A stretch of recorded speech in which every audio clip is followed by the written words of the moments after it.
العالمين والعاقبة للمتقين والصلاة والسلام على سيد الأنبياء والمرسلين وعلى آله وأصحابه أجمعين أما بعد أعوذ بالله من الشيطان الرجيم بسم الله الرحمن الرحيم ولا تقولوا لمن يقتل في سبيل الله أموات بل أحياء ولكن لا تشعرون صدق الله مولانا العظيم ونحن على ذلك لمن الشاهدين والشاكرين والحمد لله رب العالمين. آئیے ہمارا انتہائی عقیدت و محبت کے ساتھ دربار رسالت امام صلی اللہ علیہ وسلم میں درود شریف کا عطیہ پیش کر لیں. پڑھیے اللہم صلی علی سیدنا مولانا محمد وعلی آل سیدنا مولانا محمد وبارک وسلم. صلاۃ و سلام علیک یا رسول اللہ صلی اللہ تعالی علیہ وسلم.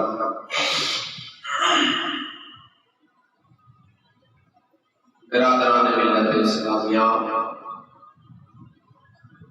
گزشتہ شب کے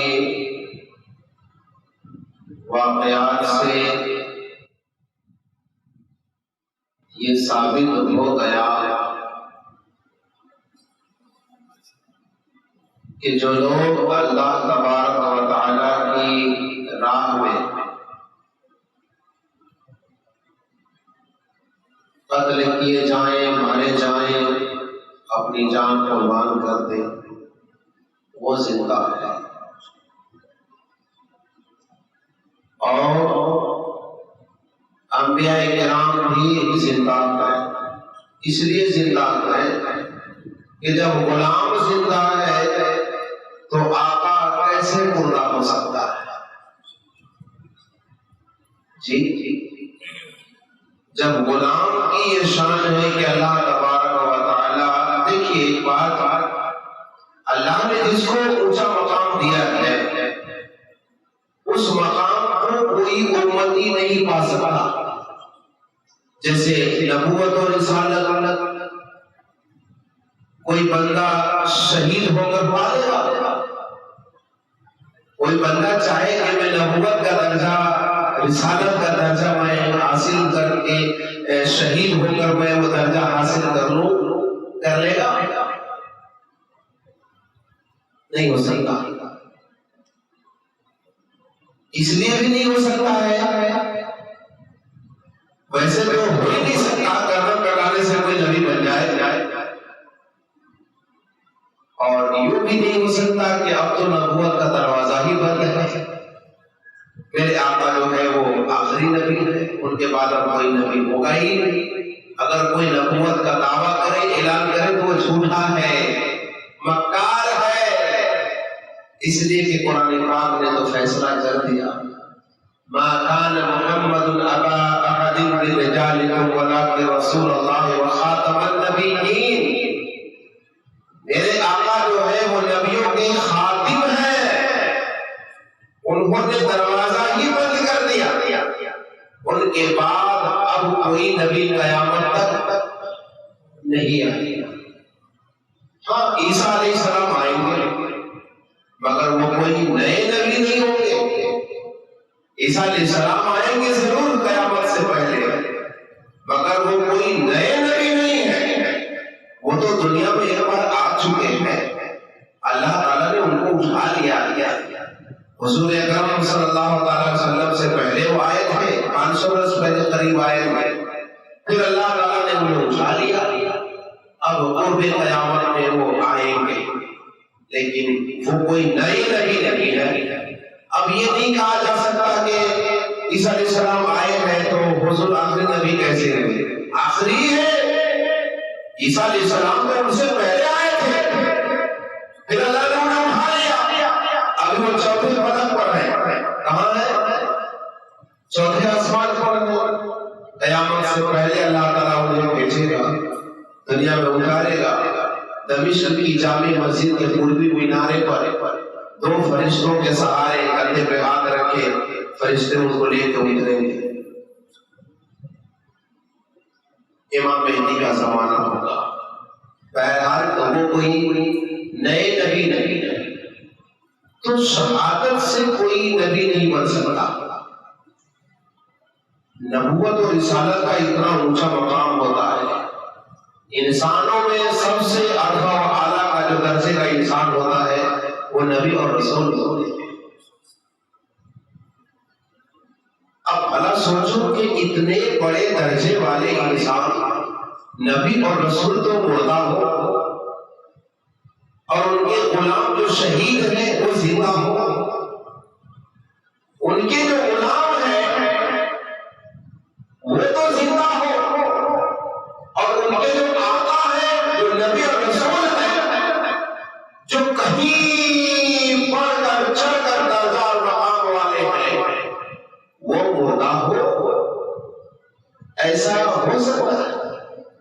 نہیں ہو سکتا، یہ عقل میں آنے والی بات نہیں ہے۔ اب ہر چیز میں تم دلیل ہی ڈھونڈو، یہ غلط بات ہے۔ اللہ تبارک و تعالیٰ نے انسانوں کو عقل تو دی ہے نا، جگہ جگہ اللہ تعالیٰ نے قرآن پاک میں فرمایا افلا تعقلون، تم عقل سے کام کیوں نہیں لیتے؟ ہم نے اپنے شعور تم کو دیا ہے تو ذرا سوچتے کیوں نہیں؟ عقل کا استعمال کیوں نہیں کرتے؟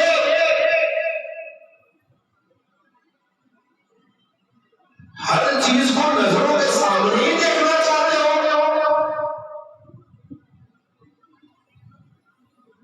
کچھ عقل سے بھی تو سوچو، اگر دیکھنا ہی اگر صحیح مان لیا جائے گا تو بہت ساری چیزیں جو دیکھنے میں لگتی ہے کہ ٹرین کا سفر کیا ہے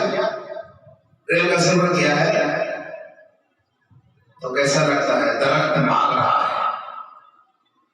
اچھا ایسا بھی دیکھا ہوگا کہ جب ایک ٹرین گزرتی ہے تو حالانکہ چلتی ہے وہ ٹرین، اور کبھی کبھی معلوم پڑتا ہے کہ اپنی ٹرین چل رہی ہے، ایسا ہوتا ہے؟ بہت محسوس ہوا ہے کبھی آپ کو؟ جب ان کی پٹری میں نظر پڑے تو خبر پڑے کہ وہ تو رکی، وہ چل رہی ہے، اپنی رکی ہوئی ہے۔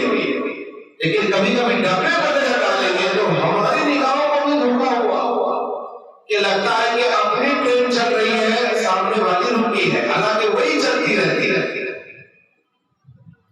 دیکھا آپ نے؟ یہ ہے نظر۔ درخت کو دیکھیں گے بھاگ رہا ہے جبکہ درخت رکا ہوا ہے۔ تو ہر چیز کو دیکھنے کی بات مت کرو، اپنے عقل کا استعمال کرو۔ نظر تو کہہ رہی ہے کہ درخت بھاگ رہا ہے، عقل کہہ رہی نہیں بھاگ نہیں رہا ہے، وہ تو رکا ہوا ہے، تیری نظر کا قصور ہے۔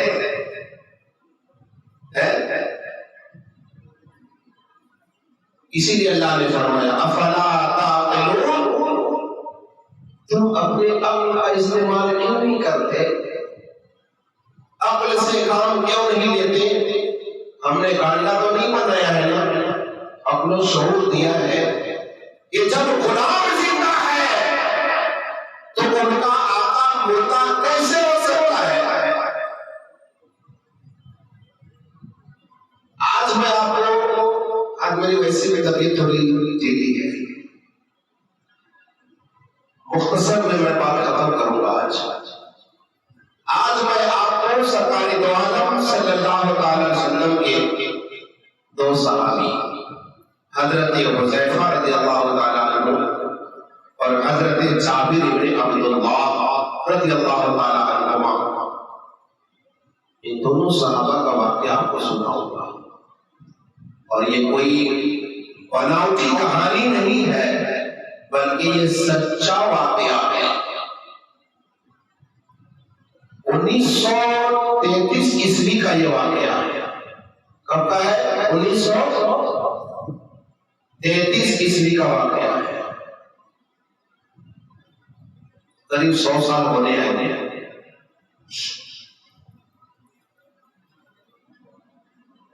جب شاہ فیصل اول کا وہاں راج کا حکومت تھی عراق میں، اس وقت دریائے دجلہ کا پانی حضرت حذیفہ رضی اللہ تعالی عنہ کی قبر میں دریائے دجلہ کا پانی گر رہا تھا۔ دریا جو ہے وہ پانی زمین کو کاٹتا ہے، دریا اپنا جگہ بناتا ہے، تو پانی کا ریلا چلتا تھا تو پانی زمین کو کاٹتا کاٹتا حضرت حذیفہ رضی اللہ تعالیٰ عنہ کی قبر میں گرنے لگا، پانی وہاں پہنچ گیا۔ اور حضرت جابر بن عبداللہ رضی اللہ تعالیٰ عنہ کی قبر میں وہ پانی کی وجہ سے نمی آ گئی، زمین وہاں کی قبر کے اندر کی زمین گیلی ہو گئی، نمی آ گئی۔ حضرت حذیفہ رضی اللہ تعالیٰ عنہ نے شاہ فیصل اول کو خواب میں اپنا دیدار کرایا۔ سبحان اللہ، شاہ فیصل کو حضرت حذیفہ رضی اللہ تعالیٰ عنہ کی زیارت نصیب ہوئی خواب میں، کہ اسی حال میں آپ نے حضرت حذیفہ نے شاہ فیصل اول کو ہدایت کی، اے شاہ فیصل اول سنو، میری قبر میں دریائے دجلہ کا پانی گر رہا ہے، اور حضرت جابر بن عبداللہ کی قبر میں نمی آ گئی ہے، ہم دونوں کو اپنی اپنی قبروں میں بہت تکلیف ہو رہی ہے۔ کیا کہا؟ ہم دونوں کو اپنی اپنی قبروں میں نہایت تکلیف ہو رہی ہے، لہذا تم مفتی اعظم سے اجازت لے کر، فتویٰ لے کر، اور میرے جسم کو اور عبداللہ حضرت جابر بن عبداللہ کے جسم کو اس قبر سے نکال کر دوسری جگہ منتقل کر دو۔ شاہ فیصل اول جو ہے اس بات کو نظر انداز کر دیا، بھول گئے۔ دوسری رات پھر آپ نے خواب میں اس کو ہدایت آئی، پھر خواب میں آئے حضرت حذیفہ اور ان کو ہدایت آئی کہ میں تم کو ایک بار کہہ چکا ہوں، مگر تم توجہ تم نے نہیں دیا کہ ہم کو اپنی اپنی قبروں میں بہت تکلیف ہو رہی ہے، لہذا جلد میرے جسم کو اور حضرت جابر بن عبداللہ کے جسم کو دوسرے مقام پہ منتقل کر دو۔ مگر اس وقت عراق کے اندر کچھ سیاسی پیچیدگیاں چل رہی تھی، کشمکش چل رہی تھی، تو اس کی مصروفیت کی وجہ سے شاہ فیصل جسم مبارک کو منتقل کرنے میں انہوں نے دیر لگا دی۔ اب انہوں نے فرمایا کہ مجھے کافی تکلیف ہو رہی ہے۔ جب دو بار ہدایت کرنے کے بعد بھی شاہ فیصل نے یہ کام انجام نہیں دیا، تو حضرت حذیفہ رضی اللہ تعالیٰ عنہ حضور کے صحابی مفتی اعظم جو عراق کے سب سے بڑے عالم تھے، مفتی تھے، ان کے خواب میں آئے، ان کو کہا کہ میں شاہ فیصل کو دو بار کہہ چکا ہوں، بتا چکا ہوں کہ میری قبر میں پانی گر رہا ہے اور حضرت جابر کے قبر میں نمی آ گئی ہے، ہم دونوں کو بہت تکلیف ہو رہی ہے قبروں میں، مگر شاہ فیصل نے کوئی توجہ نہ دی کہ یہ کام تم کو کرنا ہے، کہ تم جاؤ اور شاہ فیصل کے پاس جا کر کے اسے حکم کرو اور یہ فتویٰ صادر کرو کہ ہمارے جسم کو جلد جو ہے دوسری جگہ منتقل کیا جائے۔ مفتی اعظم نے وزیر اعظم کو ساتھ لیا اور وزیر اعظم کو ساتھ لے کر شاہ فیصل کے پاس پہنچے۔ پہنچنے کے بعد ان سے اپنا خواب بیان کیا کہ ہم نے حضرت حذیفہ سرکار دو عالم صلی اللہ علیہ وسلم کے صحابی حضرت حذیفہ رضی اللہ تعالیٰ عنہ کی خواب میں زیارت کی، انہوں نے ہمیں دو بار جو اس طرح سے بتایا کہ ہمارے جسم میں، میری قبروں میں دریائے دجلہ کا پانی گر رہا ہے، حضرت جابر کی قبر میں نبی آ گئی ہے کہ جلد سے جلد ہمارے جسم کو منتقل کرو۔ اس طرح کا ہم نے خواب دیکھا ہے۔ حضرت حذیفہ ایسا فرما رہے ہیں۔ شاہ فیصل نے اس بات کی تائید کی کہ آپ نے صحیح دیکھا، کیونکہ 2 بار مجھے بھی وہ فرما چکے ہیں، مگر مصروفیت کی وجہ سے میں زیادہ بزی تھا، اس لیے میں یہ کام انجام نہیں دے سکا کہ آپ نے بالکل صحیح دیکھا۔ ایسا ہی سپنا میں بھی دیکھ چکا ہوں 2 بار۔ شاہ فیصل نے اجازت دے دیا، اجازت دے دیا کہ میری طرف سے اجازت ہے۔ مفتی اعظم سے کہا کہ آپ جو ہے اس کے بارے میں فتویٰ، شریعت کا حکم کیا ہے، آپ مفتی ہیں تو فتویٰ صادر فرما کر، اور جلد سے جلد جو ہے ان کا جسم اگر منتقل کرنے کے لائق ہے، سچ مچ پانی آ رہا ہے، تو اس کے بارے میں فتویٰ تو آپ ہی صادر کریں گے۔ حضرت مفتی اعظم جو وہاں کے سب سے بڑے مفتی تھے، انہوں نے خود بخود وہاں جا کر قبر کے حالات کو دیکھا کہ یہ خواب جو ہے سچا ہے کہ جھوٹا ہے۔ جو انہوں نے فرمایا ہے کہ ہماری قبر میں پانی گر رہا ہے اور حضرت جابر بن عبداللہ کی قبر میں نمی آ گئی ہے، ان کی قبر گیلی ہو گئی ہے، خود بخود جا کر کے انہوں نے ملاحظہ کیا تو کیا دیکھا کہ سچ مچ حضرت حذیفہ کی قبر میں پانی گرتا تھا، دریائے دجلہ کا پانی گرتا تھا، اور حضرت جابر بن عبداللہ کی قبر میں نمی۔ مفتی اعظم نے فتویٰ صادر کیا کہ جلد سے جلد جو ہے اس کو منتقل کیا جائے جسم مبارک۔ یہ جو زمانہ تھا وہ حج کا زمانہ تھا، جس زمانے میں یہ واقعہ نمودار ہوا، رونما ہوا، وہ حج کا زمانہ تھا۔ اب جب یہ خبر شائع ہوئی کہ خاص ذی الحجہ کی 10ویں تاریخ یعنی عید الاضحیٰ کی نماز کے بعد حضرت حذیفہ رضی اللہ تعالیٰ عنہ اور حضرت جابر بن عبداللہ رضی اللہ تعالیٰ عنہ کے جسم مبارک کو ان کی قبروں سے نکال کر دوسری جگہ پہ منتقل کیا جائے گا۔ جب یہ خبر چھپی تو وہاں کے حجاج کرام جو حج کو گئے تھے، ان لوگوں کی طرف سے یہ فرمائش ہوئی کہ یہ منظر ہم بھی دیکھنا چاہتے ہیں، ہم تو محروم ہو جائیں گے۔ اللہ اکبر، 1300 سال پہلے یہ دفن ہوئے سرکار کے صحابی ابھی تک سلامت ہو، سبحان اللہ۔ 1300 سال کا زمانہ گزر گیا، سرکار کے صحابی ایسے ہی اپنے قبروں میں محفوظ ہیں، نہ ان کے جسے نہ ان کی داڑھی گری تھی۔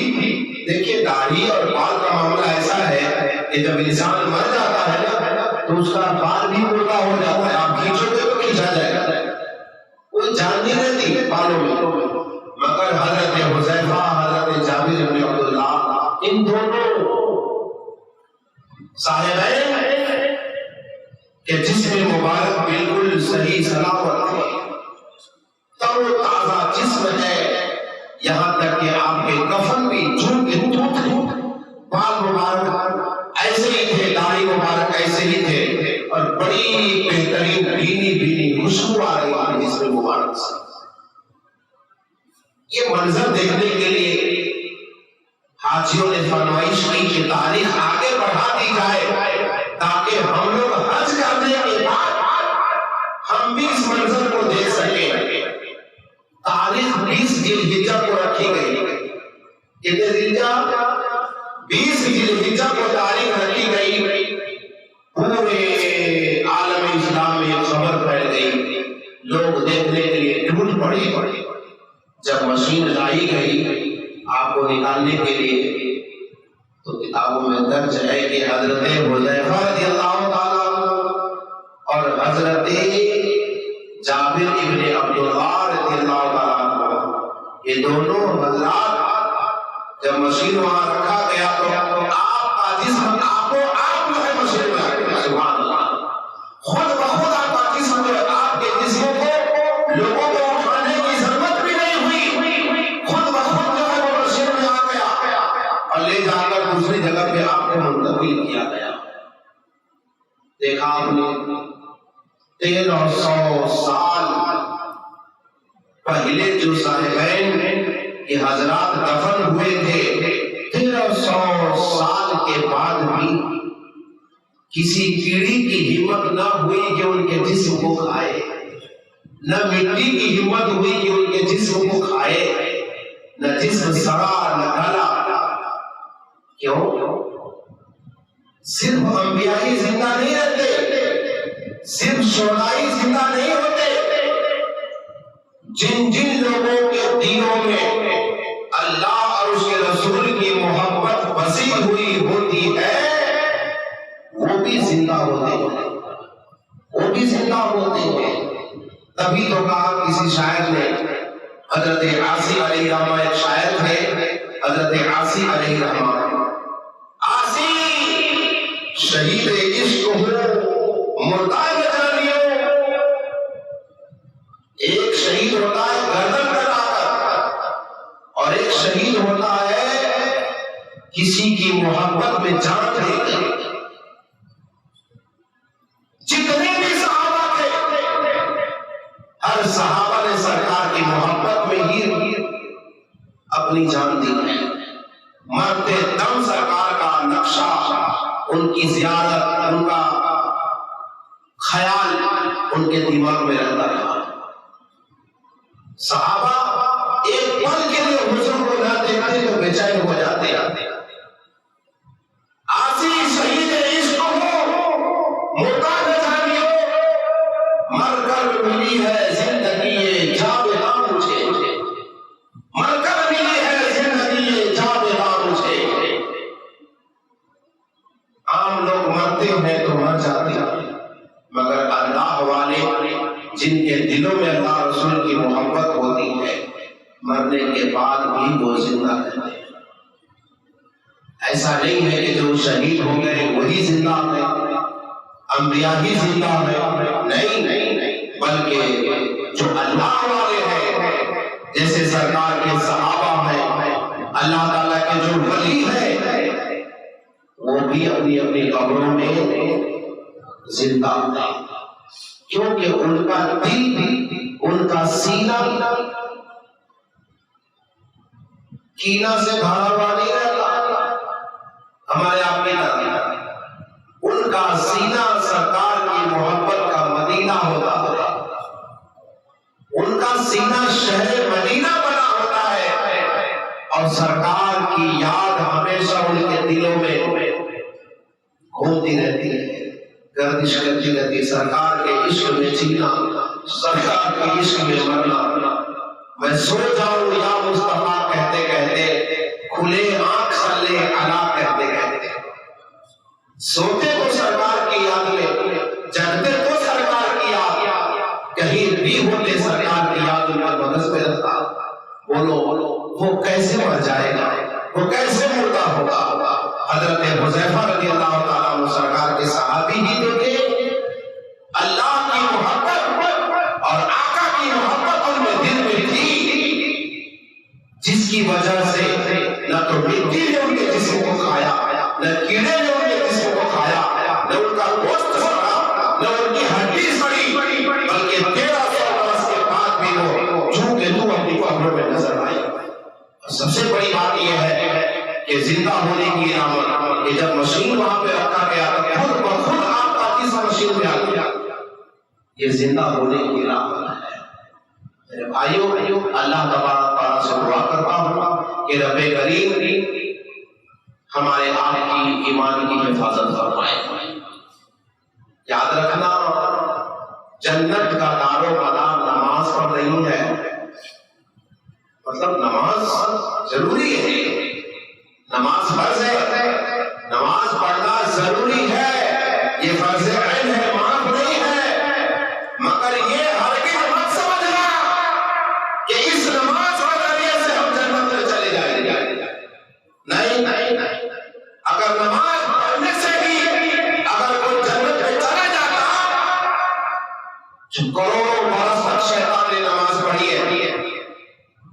کہاں اس کو جنت ملی؟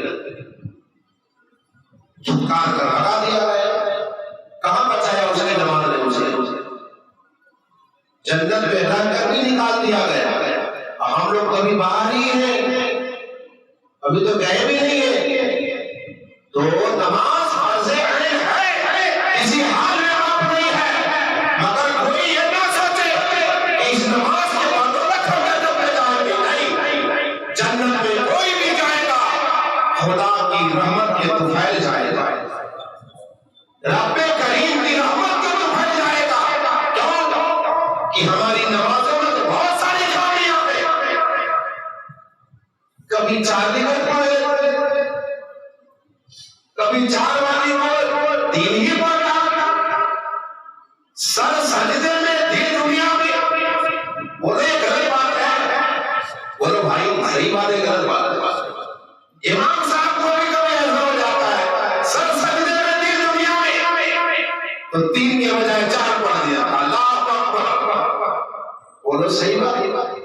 اب بولو ہم جیسے آپ جیسے لوگ کہ نماز میں دن کا دھیان ادھر بھٹک جائے تو نکل بھول جائے، اب ان کو اپنی نماز پہ ناز کرنا یہ کتنی بڑی غلطی ہے۔ نماز فرض عین ہے، نماز پڑھنا ایک دم ضروری اور لازم اور فرض ہے، مگر نماز ہی پر بھروسہ مت کرو، بلکہ اپنے رب کی رحمت پر بھروسہ کرو، اپنے رب کی رحمت پر بھروسہ کرو۔ کیوں؟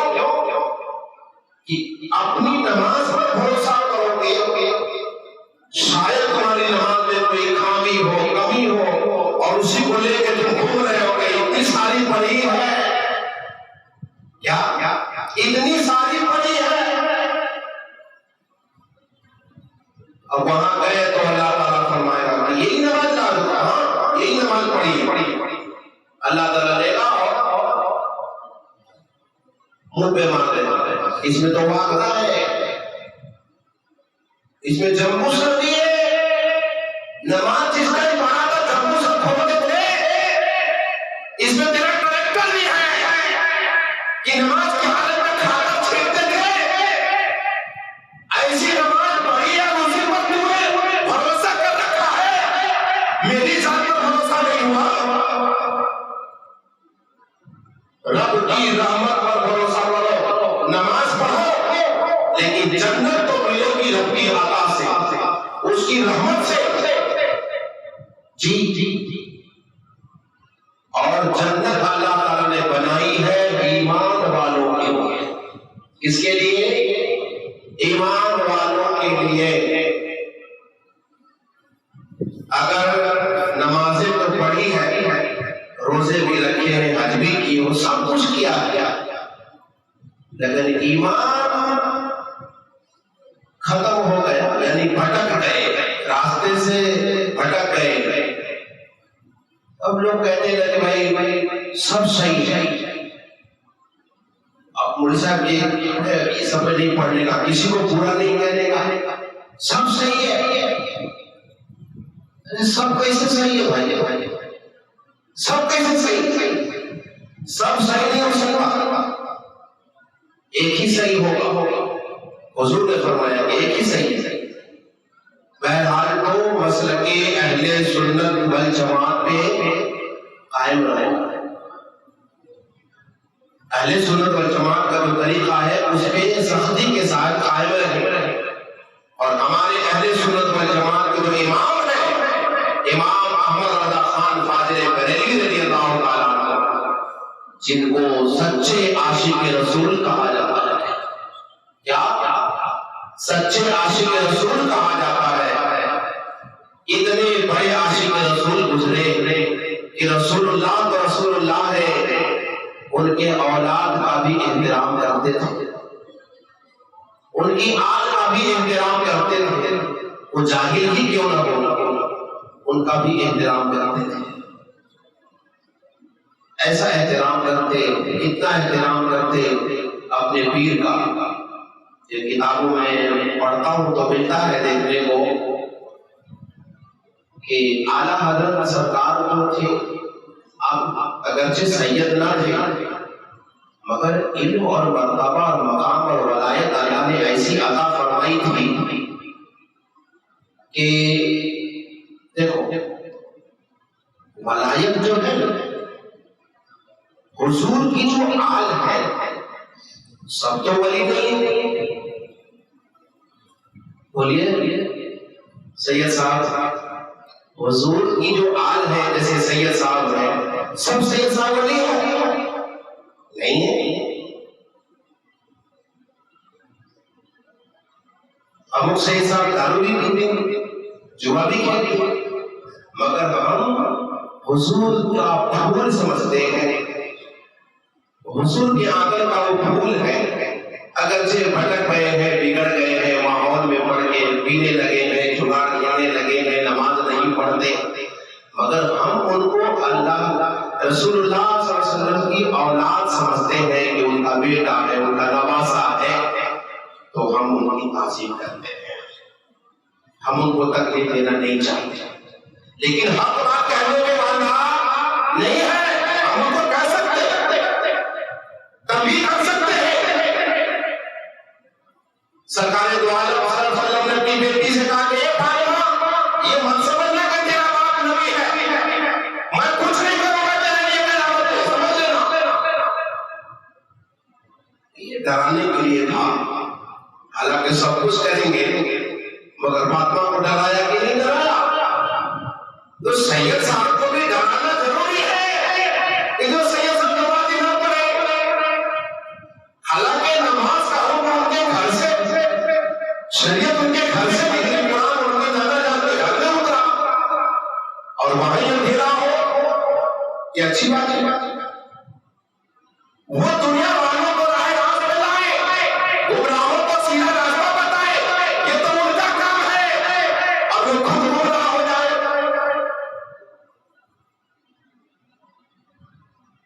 صحیح بات ہے ایسا ہونا چاہیے نہیں.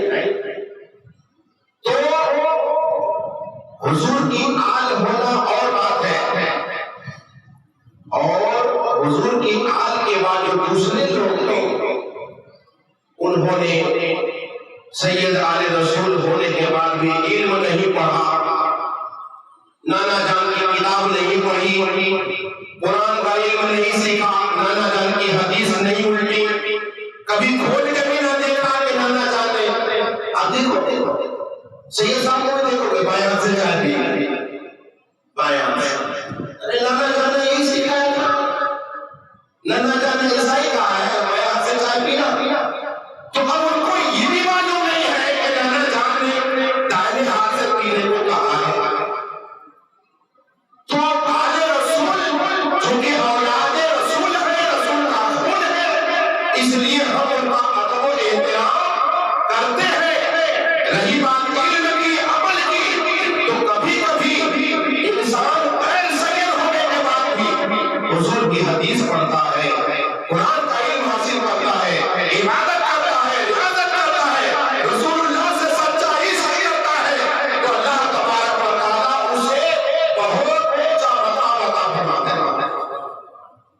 جیسے کہ آپ خود کتابوں کا مطالعہ کریں تو آپ کو پتہ چلے گا کہ سیدنا غوث اعظم رضی اللہ تعالیٰ جو پیدائشی ولی ہے سید بھی ہے سرکار کے نواسے عالی نسب ہے پیدائشی ولی ہے. آپ کے زمانے میں بھی بہت سارے سید لوگ تھے جو پیر و مرشد تھے بہت سارے سید تھے جو پیر تھے مگر آپ نے ایسے کو اپنا پیر بنایا جو سید نہیں تھے. اور سے عالم رضی اللہ تعالیٰ نے ایسے کو اپنا پیر مانا جو سید نہ تھے اگرچہ سید نہ تھے مگر اس زمانے میں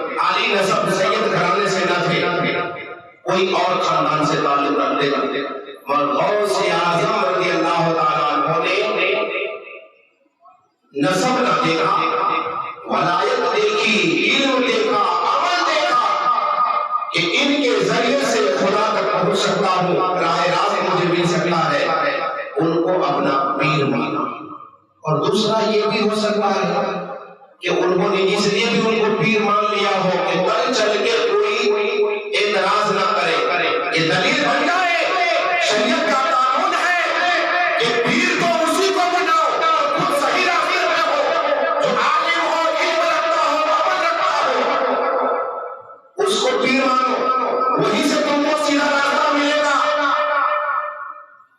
ہر ایک اسے اپنا پیر نہ بناؤ جو خود علم نہیں جانتا، عمل نہیں جانتا، وہ گورا ہو، جاہل ہو، اس کو تم نے پیر بنا لیا جو تم کو سمجھا بھی نہیں سکتا۔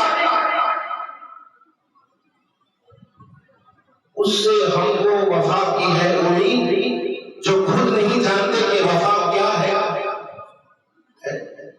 جس کو طہارت معلوم نہیں، جس کو قرآن نہیں پڑھنے آتا، جو شریعت کو نہیں جانتا، وہ تم کو کیا سمجھائے گا، وہ کیا بتائے گا؟ کسے کا سپاہی ہو، وہ تم کو کیا بتائے گا جو خود نہیں جانتا؟ بہرحال بات یہ چل رہی تھی کہ اعلیٰ حضرت سرکار اگرچہ اعلی رسول نہ تھے مگر اللہ نے ان کو وہ مقام اور مرتبہ عطا فرمایا تھا، اور یہ مقام اور مرتبہ ان کو سرکار سے سچا عشق کرنے کی وجہ سے ملا۔ تو آپ اپنے پیر کا بڑا احترام کرتے، یہاں تک کہ اس خاندان کے بچے سے بھی بڑا پیار کرتے تھے، بہت پیار کرتے تھے۔ جاہل سید بھی ہو تو ان کو تکلیف دینا برداشت نہیں کرتے، تکلیف نہیں دینا چاہتے تھے، بہت احترام کرتے تھے۔ کتابوں میں لکھا ہے کہ آپ کا بال کاٹنے والا حجام جو ہے نائی، وہ مہربہ شریف سے جاتا تھا، بریلی شریف بال کاٹنے کے لیے۔ بریلی کا نام نائی آپ کا بال نہیں کاٹتا، بلکہ اعلیٰ حضرت کا بال کاٹنے والا نائی مہربہ سے جاتا تھا۔ جب نائی آتا مہربہ شریف سے تو گھر میں داخل ہوتے فرماتے، ارے نہیں سنتے ہو، مہربہ شریف سے نائی شریف آئے ہیں۔ کیا فرماتے؟ مہربہ شریف سے نائی شریف آئے ہیں۔ بولو، بال کاٹنے والے حجام کو بھی شریف کہتے تھے۔ پیر کے شہر کا اتنا احترام، پیر کا اتنا احترام کہ پیر کے گاؤں کا نائی جو ہوتا تھا اس کو بھی شریف کہتے تھے۔ کیوں؟ نسبت سے شے ممتاز ہوتی ہے۔ ہم آل رسول کو کیوں سنتے ہیں، چومتے ہیں، سنتے ہیں کہ حضور کا خون ہے؟ کیا ہم ان کو امام صاحب نہیں بنائے کیونکہ تو پڑھے لکھے نہیں ہیں، مگر حضور کی اولاد ہونے کی وجہ سے ہم انہیں چنتے ہیں، سنتے ہیں، شہزادہ سمجھتے ہیں۔ بادشاہ کی اولاد اگرچہ جاہل کیوں نہ ہو مگر وہ بادشاہی ہوتی ہے۔ بادشاہ کا بیٹا جاہل بھی ہو، گوار بھی ہو تو بادشاہی ہوتا ہے، وہ عالی گھرانہ ہے، عالی گھرانہ ہی رہیں گے۔ وہ حضور کی اولاد ہے، عالی نسب اللہ نے انہیں بنایا ہے، وہ عالی ہی رہیں گے۔ رہی بات شریعت کی تو شریعت سمجھانا یہ عالم کا کام ہے، سید صاحب کا کام نہیں ہے، چونکہ وہ پڑھے۔ تو میرے بھائیوں، یہ ہے دین، یہ ہے اسلام۔ اسلام کو سمجھو، دین کو سمجھو، ایمان کی حفاظت کرو۔ جنت اللہ نے ایمان والے کے لیے بنایا ہے۔ ذرا بھی بھٹک گئے اور ایمان ہاتھ سے نکل گیا، پھر گئے تو پھر جنت آپ کو نہیں ملے گی، اور آپ کی نماز بھی آپ کو کام نہیں دے گی۔ ایمان سب سے پہلے بچانا ضروری ہے۔ اللہ تبارک و تعالیٰ سے دعا ہے رب کریم ہم کو، آپ کو، سارے اسلامی بھائیوں کو ایمان پہ قائم و دائم رکھے۔ اللہ تعالیٰ ہمیں اور آپ کو ایمان دے، موت عطا فرمائے تو ایمان کے اوپر ہی ہماری اللہ تعالیٰ موت عطا فرمائے۔ آمین آمین آمین بجاہ سید المرسلین وعلی آلہ واصحابہ اجمعین برحمتک یا